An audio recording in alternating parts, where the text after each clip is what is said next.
Alastair, for the latest issue of the magazine, you've written about David Cameron, his responsibility for the mess we're currently in, and what he's been doing since.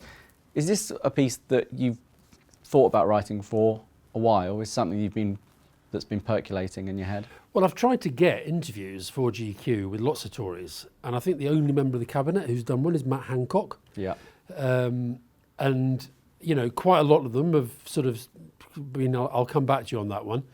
And I do think that Cameron is clearly keeping his head down, but I still think he's quite an interesting figure to look at. And so, yeah, I one of the triggers for it was, I say in the piece, that I bumped into him at a charity thing, and so I've you know, obviously he was the Prime Minister. I've observed him very closely. I have met him a few times. I have talked to him at all sorts of different periods, and including around the referendum campaign, when I was absolutely of the view that he didn't have to call the referendum, and he was absolutely of the view that he did. And I think that's something that I've probably raised with him every single time I've seen him since. And he's still absolutely adamant that he had to do it. But ultimately, because of reasons of party management, I think, rather than because of any real sense of the national interest. And what I say in the intro to the piece, that I was, because, you know, as you know, most of the pieces I do are just straight interviews, Q&A and what have you. They're not, you know, I don't go out and talk to other people. But what I did with this was I wanted to go out and talk to other people who really know Cameron better than I do. And I say it right at the outset, I wanted to try to be fair. I mean, it would be very, very easy, and I would enjoy, and in other places like the New European, I have written, you know, about the man who destroyed Britain and why the hell did he have this bloody referendum, and look at the mess we're in now, and I've done all that. But I wanted this to be much more rounded, much fairer, and try to get an assessment both of why he became Prime Minister, why he made the decision that, I'm afraid, whether he likes it or not, is going to absolutely define him in history. But also kind of what does he do now? And that's, I do think it's interesting. So one of the little chats I had with him, you know, I was almost making the point, look, I do think at some point, as the Brexit thing unfolds, there might be very, very good reason for you to come out and say and do something. I don't know what it would be, but, you know, I don't think he should just kind of hide away forever. And his view, I think very strongly, is that he's the last person people want to hear right now. Well, that may be true, but I think some people would be interested to hear what he has to say about what's going on now. And so, look, he's a former Prime Minister. I think every Prime Minister is of interest. But I think because of where we are now and because of what's happened since he went, I think he's a bit too much under the radar. You used the word hiding. Do you feel he has been hiding? I think he's hiding, but he's kind of got reasons. And look, I've seen several former heads of government and heads of state, people that I've known quite well, obviously Tony Blair and Gordon Brown most prominently among them, but others as well in different parts of the world. And I think something really interesting is happening in politics and in governments around the world. If you look at Barack Obama is now out of power after 2 terms as president, and as a politician, he's still quite young. Tony Blair, when he left, was, you know, in his 50s. David Cameron's left, I think, still in his 40s. So as younger people are getting to these very, very senior positions, it means that they're becoming former Prime Ministers, former presidents, much younger than used to be the case. So he's actually got several decades of his life left. And I saw there was something in one of the papers the other day, yesterday I read about, you know, he's made, I can't remember how much it was, several £100,000 since he's been out and what have you. And I'm sure, you know, he is doing lots of things that are making him money, but is that satisfying him? I very, very much doubt it. And I've seen with Tony does loads and loads of different things in different parts of the world, and he's stayed engaged politically, and he's still, you know, absolutely consumed by Brexit, and he's got his stuff in the Middle East, and he goes to China and America and all this stuff that he does. But I don't think if you've been Prime Minister, I think it's very, very hard to work out what do you do with the rest of your life. And my sense is, watching Cameron and talking to people who, as I say, know him a lot better than I do, my sense is that I think he's finding it quite a struggle. I think he's finding it quite hard to answer that question, what do I do now? One of the itches that you scratch at in the piece is if he does have regrets, and obviously his outward proclamations to that effect have been no, they had to have the referendum. But do you think, you know, when he wakes up in the middle of the night that he does regret it? Yeah, I don't know. I think it's very interesting. I probably overdid the body language analysis, but there's a bit of the piece where, and I felt a bit responsible for this, because at this carol service, where he and I and Piers Morgan, I mean, it was quite a crazy event in a way, but it was for Bloodwise, the blood cancer charity. And it was on the day that Theresa May, I can't remember what day it was, but it was one of the big Brexit days, as if we haven't had enough of those. It was one of the big news days. And I was getting loads and loads and loads of bids to do telly. And I decided I'd do a couple, but I said to them, look, I'm doing this charity thing at a church up in Notting Hill, so if you want me to do it, Channel 4 was one of them, and you want it to do it live, you're going to have to send a crew there. So they said, okay, will. And then another journalist saw me arrive and then saw Cameron arrive, and I think tipped off some of the other telly that Cameron was there. So I sort of felt slightly responsible that he got doorstepped on the way out. And it was just very, very interesting to watch it, because he essentially did what politicians are very used to doing, saying, hello, good evening, not engaging at all, and ignored the question, then got into the car, and as he's getting into the car, the guy shouts out, do you regret calling the referendum? Now, it was no different in its own way. It was just a question that was being thrown at him, which probably wouldn't have got on air. But you could see, looking back at it, that it provoked something in it that he felt he had to come out. So I've quoted what he said, and I've deconstructed what he said. And I think there must be something in there that he thinks. I know why he feels he has to say to himself and say to the outside world, and probably mean it, I had no option but to call the referendum. And it's to do with UKIP and the politics at that time, and the Lisbon Treaty, and all the different debates that went on, and the fact that Labour promised one and it didn't happen, and all that stuff. I understand all that. But I think he feels he has to justify it in those terms. And then there's another part of him, I think, that feels he has to be sort of statesmanlike and responsible vis-a-vis Theresa May. Doesn't want to do anything that is seen to be undermining her. And therefore has these two poles that he feels are fixed. Not going to say I regret calling the referendum because I had no choice, not going to criticise Theresa May. But I think in both of them, privately, I'd be amazed if he doesn't think, what a mess. And both think, what a mess, did I play a big part in creating it? And what a mess, oh my God, what is she doing now? But I don't think you'll ever get him to say that. I wanted to ask you, I mean, Cameron is the architect of it, in the sense he called the referendum. A lot of other people are responsible for what eventually happened.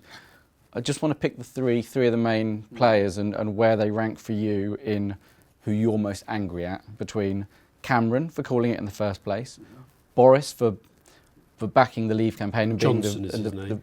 Johnson. If Cameron is Cameron, he is Johnson. Yes, quite correct. Yeah. Johnson for being the front man of it, or Corbyn as the opposition leader for his almost non-existent opposition to it.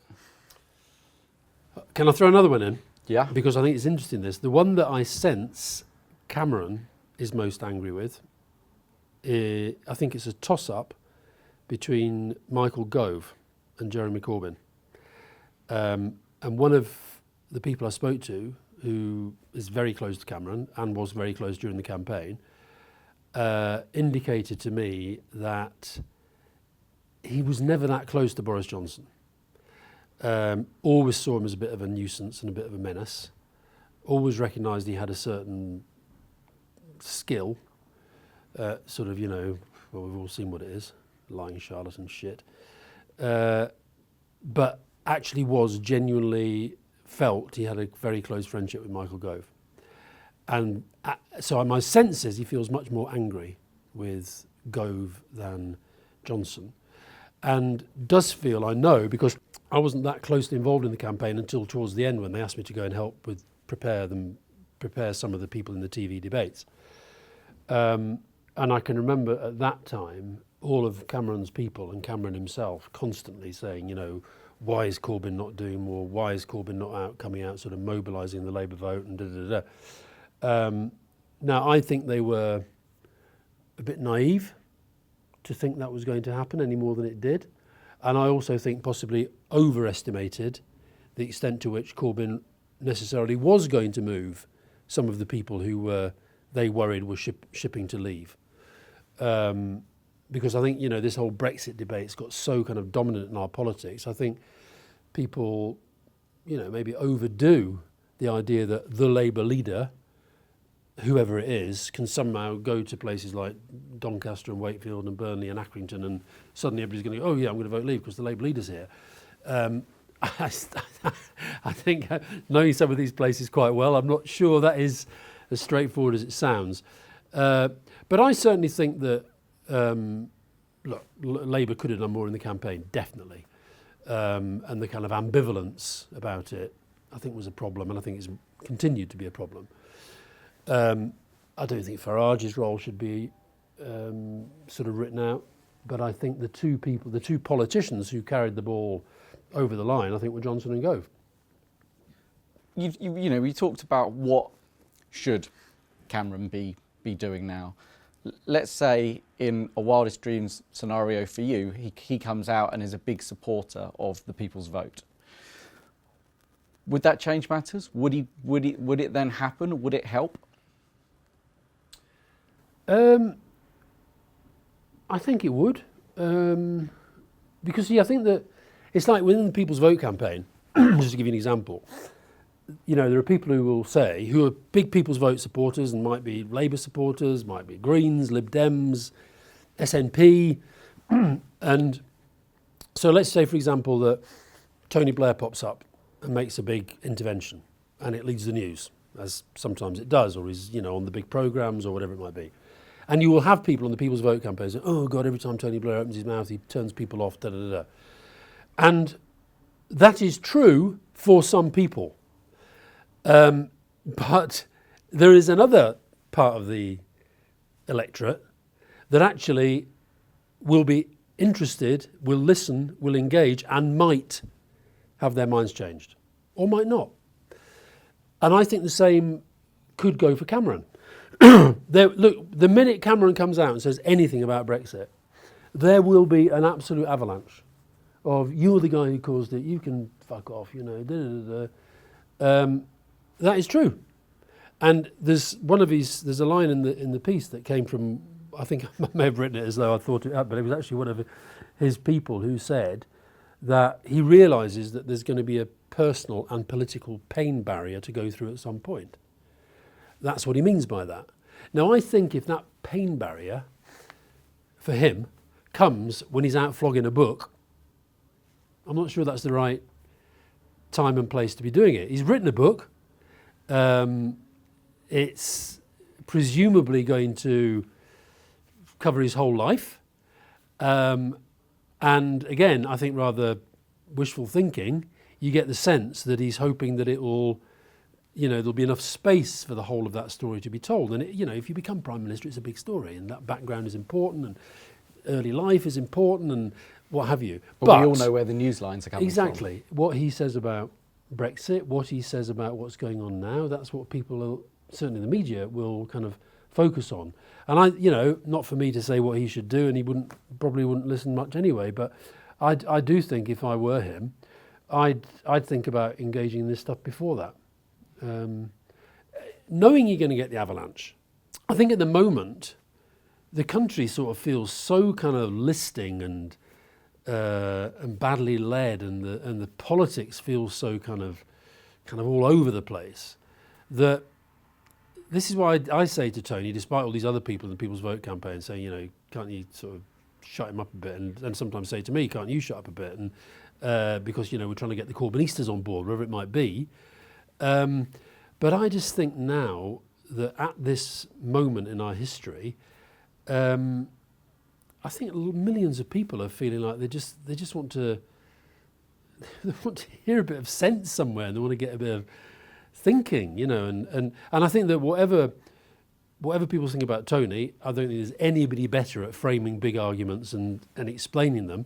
And actually that's something I think that Cameron, even though ultimately his political career did an Enoch Powell and it ended in failure, I think that I do think he's got something to say. And I think the fair, reasonable public, which is still the majority, despite what you might think, given the nature of our debate and social media and all that, I think if he did it in the right way and at the right time, I think people would be very, very interested. I think the difficult bit for him is what I call these two sort of anchors that he's got. One, I'm not going to say I regret calling the referendum, and two, I'm not going to try and undermine Theresa May.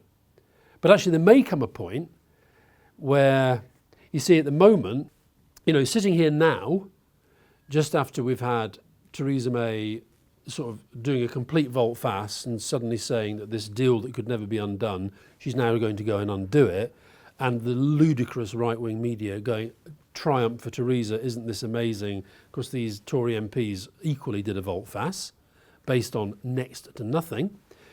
The mood is kind of, oh, Theresa May's going to get away and People's Vote's dead in the water. Well, it's not actually, because what's going to happen is that sometime in the near future, I suspect she's going to be back in Parliament, and if the European Union doesn't budge, and if the Rees-Moggs don't budge, she's going to be back in exactly the same place. And Parliament's going to be back having exactly the same debates, still not having made a decision. And I still believe at some point that another referendum may well be the only way that this impasse can be broken. Now, obviously that's a vested interest speaking, because that's what I want, but I also believe it may be the last option that is going to be open to Parliament to try to resolve what is becoming a political crisis. Now there may be at that point, it might be Theresa May listen, look how many words she had to swallow this week. So don't rule out the fact that one day she'll stand up at the dispatch box. The only two things it seems to me that motivate her are staying in the job and holding the Tory party together. I think she's lost sight of what actually might be a good deal for Britain. That's what's driving her.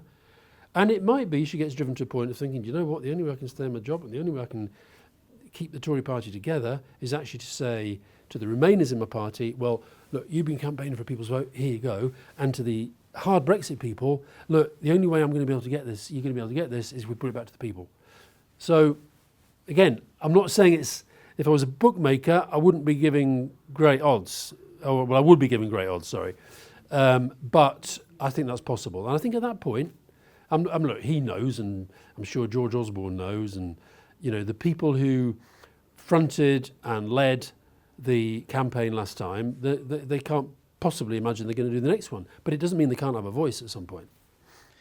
Do you think Brexit will be the first line of Cameron's obituary? Totally depends what happens. Totally depends what happens. Certainly possible, but it depends. I think it does depend what happens. It depends what happens. I mean, I mentioned that Theresa May, I think the thing that keeps Theresa May awake at night should be jobs, investment, future of the country. I think the thing that keeps her awake at night is I really don't want to go down in history as the most useless Prime Minister we ever had, on whose watch the Conservative Party broke up. I think that's what keeps her awake at night. Now, if that were to happen, Cameron is part of that story, but he might become in history the last Prime Minister who won a majority, the last Tory who won a majority. That'd be great. That'd be a great place in history for him, I think. The last Tory who won a majority in Westminster. But the Tory party has a habit of, if the Tory party does somehow kind of regroup, recover, carries on, you know, being this quite effective political machine that it used to be, you know, he might be known for other more modernising things. I think he'd love it if he felt that he would like his obituary to be won a majority when everybody said he couldn't, equality, gay marriage, modernising the Tory party, and winning the Scottish referendum, and playing a role in undoing the damage of Brexit. But again, I'm probably projecting my own thoughts a bit there. There's still a chance for the latter, I suppose. Yeah, I think there is. I don't think the game is over at all. I mean, look at the Brexiteers yesterday. They were very, very happy because yet again they pushed Theresa May in the direction they wanted to go. Well, fine, but she's going to bounce back from that, by which I mean she's going to run against a brick wall and bounce back from it and be back in Parliament. Alastair Campbell, thank you very much. Thank you.